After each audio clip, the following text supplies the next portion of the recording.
വിവിധയിനം ഫിഷുകളായതുകൊണ്ട് തന്നെ ഞാനതിനെ വറക്കാൻ വേണ്ടിയിട്ട് റെഡിയാക്കിയിട്ടുണ്ട്.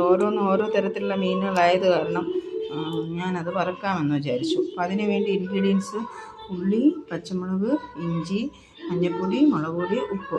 അപ്പോൾ ഇതൊന്ന് തയ്യാറാക്കിയിട്ട് കാണിക്കാം. അതിന് വേണ്ടിയിട്ട് ഞാൻ ഇഞ്ചി, പച്ചമുളക്, ഉള്ളി, കറിവേപ്പില പേസ്റ്റാക്കിയത്, പിന്നീട് ഇതിൽ മഞ്ഞൾപ്പൊടി, മുളക് പൊടി, ഉപ്പ് പൊടി. അപ്പോൾ ഇതൊന്ന് മാറിനേറ്റ് ചെയ്ത് വെക്കാം. എണ്ണ ചൂടായിട്ടുണ്ട്.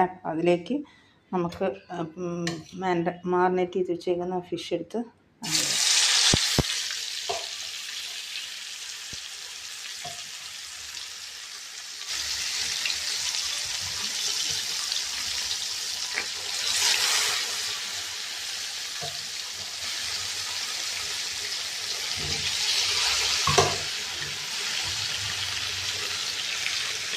ഇന്ന് കിട്ടിയ ഫിഷ് അധികം ഫ്രഷ് അല്ലാത്തത് കൊണ്ടാണ് ഞാൻ കറിക്ക് യൂസ് ചെയ്യാത്തത്. അപ്പോൾ അത് ഞാൻ മാറിനേറ്റ് ചെയ്ത് വറുത്തെടുക്കാമെന്ന് വിചാരിച്ചു.